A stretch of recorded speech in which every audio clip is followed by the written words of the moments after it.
कैसे हो बालिकाओं एवं बालकों। आज हम पढ़ेंगे चैप्टर नंबर 5। यह है सीबीएसई का क्लास 8 का चैप्टर 5, जिसका नाम है चिट्ठियों की अनूठी दुनिया। चिट्ठी तो आपने बहुत लिखा होगा ऐसे ही प्रैंक में क्लास में, लेकिन पहले के टाइम में चिट्ठियाँ एक बहुत ही आम थी अपनी बात दूसरों तक पहुंचाने की। पहले के टाइम में फ़ोन नहीं हुआ करता था, फ़ोन का आविष्कार तो बाद में हुआ, पहले चिट्ठियों का ही चलन था बहुत ज़ोरों से, लेकिन अब उसका चलन बहुत ही कम हो चुका है। अब हम यहाँ से पढ़ना शुरू करते हैं। पत्रों की दुनिया भी अजीब गरीब है और उसकी उपयोगिता हमेशा से बनी रही है। पत्र जो काम करते हैं वह संसार का आधुनिकतम साधन नहीं कर सकता है। पत्र जैसा संतोष फ़ोन या एसएमएस का संदेश कहाँ दे सकता है। पत्र एक नया सिलसिला शुरू करते हैं और राजनीति, साहित्य तथा कला के श्रेय में तमाम विवाद और नई घटनाओं की जड़ भी पत्र ही होते हैं। दुनिया का तमाम साहित्य पत्रों पर केंद्रित है और मानव सभ्यता के विकास में इन पत्रों ने अनूठी भूमिका निभाई है। यहाँ पर आपको स्टार्टिंग में यह बताया जा रहा है कि जो पत्रों का जो चलन है वो बहुत ही अजीब गरीब है। क्योंकि अगर आप आज पत्र लिखते हो, ठीक है, तो वो जिसको आप लिख रहे हो उसके पास कितने टाइम में जाएगा पता नहीं, और बीच में ऐसा भी तो हो सकता है कोई खोल कर पढ़ ले। अजीबोगरीब इसलिए ही कहा गया है।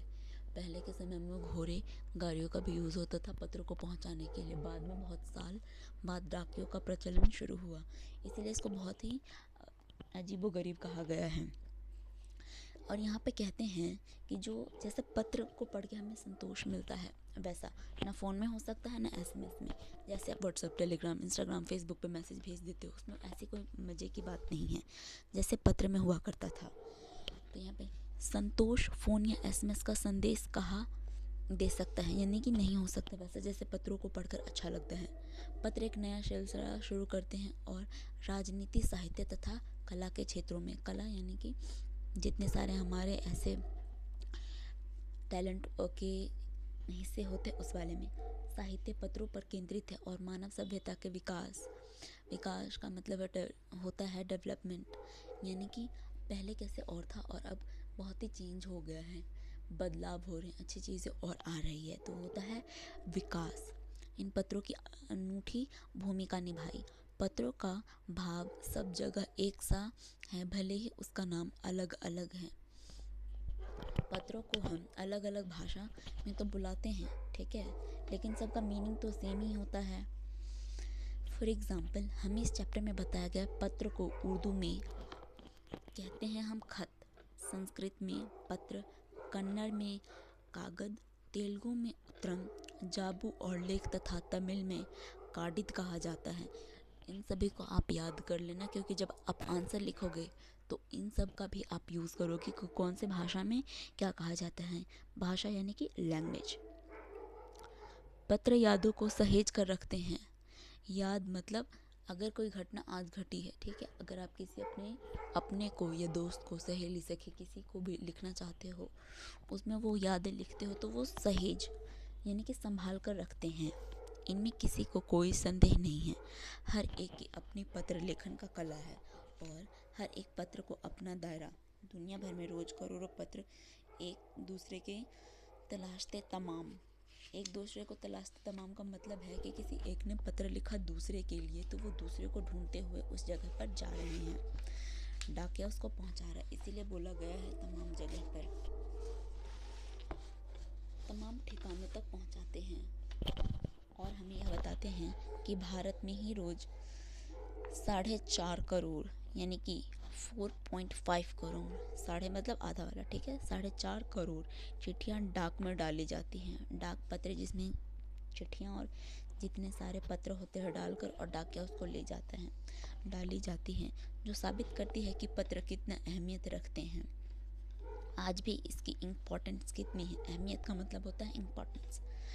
पंडित जवाहरलाल नेहरू ने सन 1953 में सही कहा था, हजारों सालों तक संचार का साधन केवल हरकारे यानी कि रन्नस या फिर तेज घोड़े रहे हैं। राजा महाराजा का जब समय था और पत्र पहुंचाने का काम करते थे तो वो घोड़े पर सवार होकर जाते थे एक जगह से दूसरे जगह उस पत्र को पहुंचाने के लिए, यही बताते हैं। उसके बाद पहिए आए, यानी कि साइकिल की बात हो रही है उस समय। पहिए आए पर रेलवे और तार से भारी बदलाव आया। उसके बाद आया रेलगाड़ी। तार ने रेलों से भी तेज गति में संवाद पहुंचाने का सिलसिला शुरू कर दिया। अब टेलीफोन, वायरलेस और आगे रडार, दुनिया बदल रहा है। जब ये सब ख़त्म हुआ तो जब वायर आना शुरू हुए तब बना था टेलीफोन, फिर बना वायरलेस फ़ोन, यानी कि जो आजकल हम यूज़ करते। पहले डब्बा वाला नोकिया का आपने कई बार देखा होगा या सुना होगा। नोकिया उस टाइम का बहुत ही मास्टरपीस फ़ोन हुआ करता था। उसके बाद बोलते हैं रडार, दुनिया ही बदल रहा है। पिछली शताब्दी में पत्र लेखन ने एक कला का रूप ले लिया है। डाक व्यवस्था के सुधार के साथ पत्रों को सही दिशा देने के लिए विशेष प्रयास किए गए। मतलब उसको कितनी अच्छे से सामने वाले को पहुंचाया जाए, इसमें सुधार किया गया। जैसे कि मैंने आपको पहले बताया है कि पत्र तो लिख लेते थे, लेकिन कभी कभी ऐसा भी होता था कि खोल के पढ़ा जाता था, ये कुछ पत्र ले जाते ही रास्ते में फट कर ख़राब हो जाते थे, लेकिन उनके पास पहुंच जाता था। तो इस व्यवस्था को सुधारने की बहुत ही ज़्यादा ज़रूरत थी। पत्र संस्कृति विकसित करने के लिए स्कूली पाठ्यक्रमों में पत्र लेखन का विषय भी शामिल किया गया। जो पत्र लेखन है वो कभी भी ख़त्म ना हो, इसीलिए वो आज स्कूलों में भी पढ़ाया जाता है। भारत ही नहीं, दुनिया के कई देशों में प्रयास चले और विश्व डाक संघ ने अपनी ओर से काफ़ी प्रयास किए। विश्व डाक संघ जो पूरी दुनिया का डाक संघ होता है, मान लो आपको दिल्ली से मुंबई नहीं, आपको दिल्ली से दूसरे कंट्री नेपाल, भूटान, पाकिस्तान, अफ़गानिस्तान या London, Africa, America, Saudi Arabia, कहीं पे भी पहुंचाना हो तो ये विश्व डाक संघ ही हमारी बहुत मदद करते हैं। तो यहाँ पे वही बताया गया है कि जो विश्व डाक संघ है उसने बहुत प्रयास किया, यानी कि कोशिश करी, ट्राई करके और से 16 वर्ष से कम आयु वर्ग के बच्चों के लिए पत्र लेखन प्रतियोगिताएं आयोजित करने का सिलसिला सन 1972 से शुरू किया गया। इसलिए शुरू किया गया ताकि ये कभी भी ख़त्म ना हो, ठीक है। और जो पत्र चालन है वो हमेशा से बने रहें और दूसरों तक ये पता चलता रहे। बेसिकली इसको ख़त्म नहीं करना चाहते थे, इसीलिए आगे आपको बताया गया है। जब शुरू कर दिया, यह सही है कि खासतौर पर बड़े शहरों और महानगरों के संचार साधनों के तेज विकास और आय कारणों से पत्र की आवाजाही प्रभावित हुई। प्रभावित मतलब उस पर इफ़ेक्ट पड़ा, ठीक है। देहाती दुनिया आज भी चिट्ठियों से ही चल रही है। देहाती मतलब कि गांव के लोगों को बताया गया है कि देहाती में आज कल भी पत्र यूज़ करते हैं। ऐसे बहुत से गांव हैं जहां पर फ़ोन की सुविधा नहीं है। वो जो टेलीफोन होता है वैसे फ़ोन की सुविधा है, तो ज़्यादातर लोग इसी का ही यूज़ करते हैं, चिट्ठियों का ही इस्तेमाल करते हैं। फैक्स, ईमेल, टेलीफोन तथा मोबाइल ने चिट्ठियों को तेज़ी से रोका। इसलिए रोका क्योंकि अब पत्र लिखना कोई नहीं चाहता, वो डायरेक्ट बहुत अपनी बातें दूसरों तक बहुत जल्दी पहुंचाना चाहते हैं, इसीलिए तेज़ी से रोका गया। पर व्यापारिक डाक की संख्या लगातार बढ़ रही है। व्यापारिक डाक यानी कि व्यापार के लिए आज भी इन्हीं पत्रों का इस्तेमाल किया जाता है, तो उसमें वृद्धि हुई है। बाकी जो एक दूसरे को पत्र भेजते थे उसमें कमी हो गई है, यहाँ पर यह बताया गया है।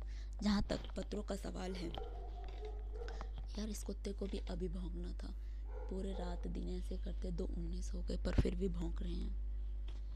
अगर आपको सुनाई दे वीडियो में तो प्लीज़ इग्नोर कर देना।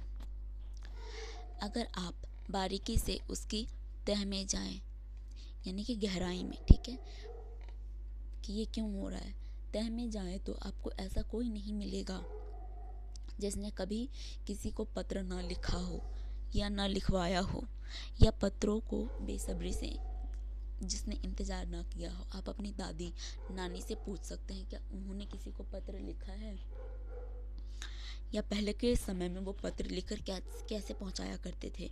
आप अपनी मौसी बुआ से पूछ सकते हैं, क्योंकि अब तो फ़ोन है, आपने तो पत्र का काम कभी किया भी नहीं होगा। और आप ये भी पूछना कि उनके पास ऐसी कोई पुराने पत्र अभी भी रखे हुए है घर में, तो आप देखना कि किस तरीके से लिखकर वो भेजते थे। हमारे सैनिक तो पत्रों का जिस उत्सुकता से इंतज़ार करते हैं उसकी कोई मिसाल नहीं। एक दौर था जब लोग पत्रों का महीनों इंतज़ार करते थे। जैसे कि मैं आपको पहले बता चुकी हूँ, बहुत टाइम लगता था एक पत्र को दूसरे जगह पहुँचाने में, तो इसलिए वो वेट किया करते थे। इंतज़ार का मतलब होता है वेट करना। अब वह बात नहीं। परिवहन साधनों के विकास ने दूरी बहुत घटा दी, क्योंकि अब लोग खुद ही चले जाते हैं या डायरेक्ट मैसेज कॉल कर लेते हैं। पहले लोगों के लिए संचार का इकलौता साधन चिट्ठी ही थी, पर आज और भी साधन विकसित हो चुके हैं। आपको पता ही होगा, फॉर एग्जांपल है आपका जैसे व्हाट्सएप है, टेलीग्राम है, फेसबुक है, ढेर सारे ऐसे बात करने की सुविधा हैं। तो पत्र का लेखन ऑलमोस्ट ज़्यादातर ख़त्म हो चुका है, लेकिन जो हमारे ऐसे व्यापारिक है उसमें भी ख़त्म नहीं हुआ है। फिर वे कहते हैं आज देश में ऐसे लोग की कमी नहीं है जो अपने पुरखों की चिट्ठियों को सहेज और सजोकर विरासत के रूप में रखे हुए हैं। वो कहते हैं कि अभी कुछ ऐसे लोग भी हैं जिन्होंने बहुत पुराने चिट्ठियों को भी अपने घर में सहेज कर संभाल कर रखा हुआ हो, कोई खजाने की तरह। या फिर बड़े बड़े लेखक, पत्रकारों, उद्यमी, कवि, प्रशासक, सन्यासी या किसान, इनकी पत्र रचनाएं अपने आप में अनुसंधान का विषय हैं। अगर आज जैसे संसार साधन होते तो पंडित नेहरू अपनी पुत्री इंदिरा गांधी को फ़ोन करते जब ये सारे जिंदा थे, ठीक है। तब तो पत्रों का ही माहौल चल रहा था। ये कहते हैं कि इतनी सुविधा ही होती तो जो नेहरू थे वो अपनी पुत्री यानी कि बेटी इंदिरा गांधी को फ़ोन करते, पर तब पिता के पत्र पुत्री के नाम नहीं लिखे जाते। अगर फ़ोन होते तो उन्हें चिट्ठी लिखने की कोई ज़रूरत नहीं थी। यहाँ पे बस इतना बताया गया है जो देश के करोड़ों लोगों को प्रेरणा देते हैं, यानी कि उनको प्रोत्साहन देते हैं।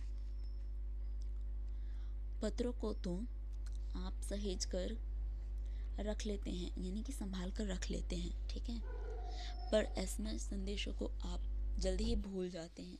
कितने संदेशों को आप सहेज कर रख सकते हैं? तमाम महान हस्तियों की तो सबसे बड़ी यादगार या धरोहर उसके द्वारा लिखे गए पत्र ही हैं। भारत में इस श्रेणी में राष्ट्रपिता महात्मा गांधी को सबसे आगे रखा जा सकता है। दुनिया के तमाम संग्रहालय जानी मानी हस्तियों के पत्रों का अनूठा संकलन है।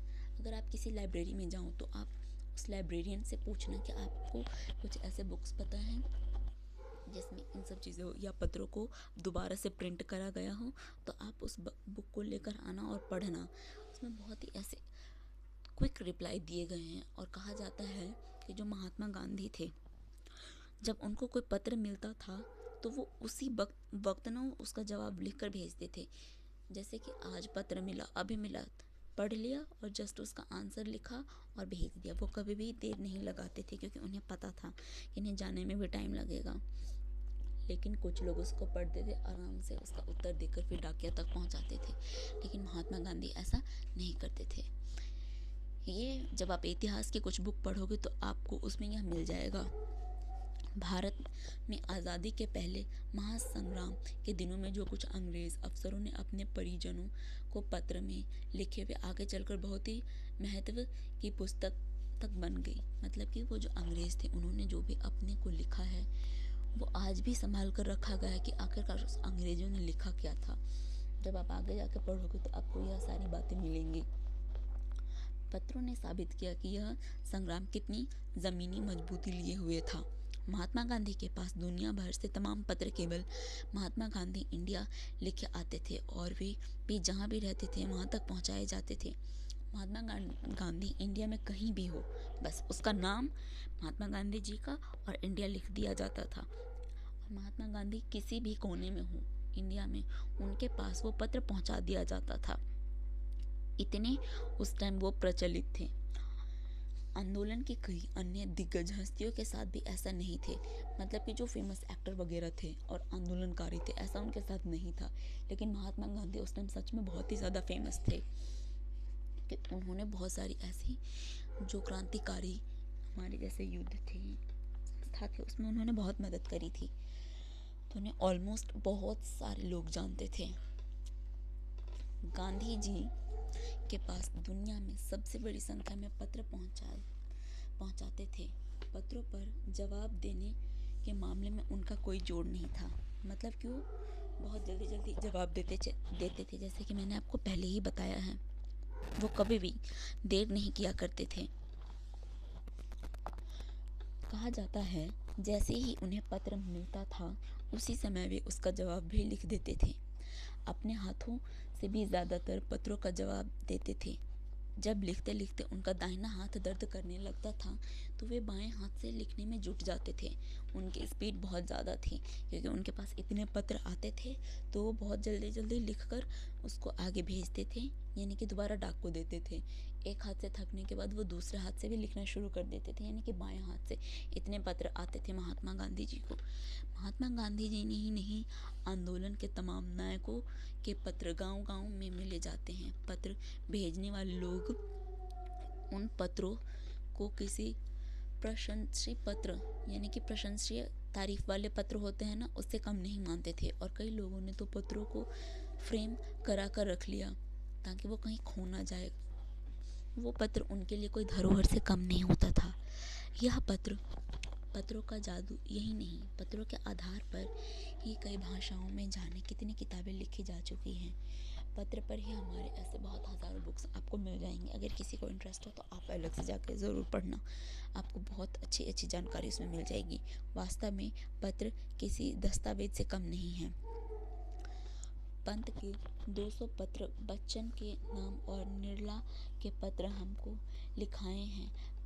कहा तथा पत्रों के आईने में दयानंद सरस्वती समेत कई पुस्तकें आपको मिल जाएंगी। कहा जाता है कि प्रेमचंद खास तौर पर नए लेखकों को बहुत प्रेरक जवाब देते थे। प्रेरक का मतलब होता है जो प्रेरणा दे, ठीक है। तो वो प्रेरणा दायक जवाब लिख कर देते थे, क्योंकि जो प्रेमचंद थे वो एक राइटर थे तथा पत्रों के जवाब में वो बहुत मुस्तैद रहते थे। इसी प्रकार नेहरू और गांधी के लिखे गए रविंद्रनाथ टैगोर के पत्र भी बहुत प्रेरक हैं। महात्मा गांधी और कवि के नाम से महात्मा गांधी और रविंद्रनाथ टैगोर के बीच सन 1915 से 1941 के बीच, 1915 यानी कि 1915 और 1941 यानी कि 1941 के बीच पत्रकार का संग्रह प्रकाशित हुआ। यानी कि उनके जो पत्र थे लोगों को दिखाने के लिए प्रकाशित किया गया। यहाँ पर यह बताया जा रहा है जिसमें बहुत से नए तथ्य और उनकी मनोदशा मतलब कि वे कैसा सोचते थे, मनोदशा का लेखा जोखा मिलता है। पत्र व्यवहार की परंपरा भारत में बहुत पुरानी है, पर इसका असली विकास आज़ादी के बाद ही हुआ। ये फेमस तो है, पर जब हमें आज़ादी मिली तब ये बहुत ज़ोरों शोरों से शुरू हुआ था, क्योंकि पहले अंग्रेज़ों का बहुत दबदबा था। तमाम सरकारी विभागों की तुलना में सबसे ज़्यादा गुडविल डाक विभाग, ये एक डाक कंपनी है जो चिट्ठियाँ पहुँचाया करती थी, जिसका नाम है गुडविल डाक विभाग की ही है। इसकी एक खास वजह यह है कि यह लोगों को जोड़ने का काम करता है। घर घर तक इसकी पहुंच है। संसार के तमाम उन्नत साधनों के बाद भी चिट्ठी पत्र की हैसियत, यानी कि जो दर्जा होता है, ओहदा, ठीक है, बरकरार रहा।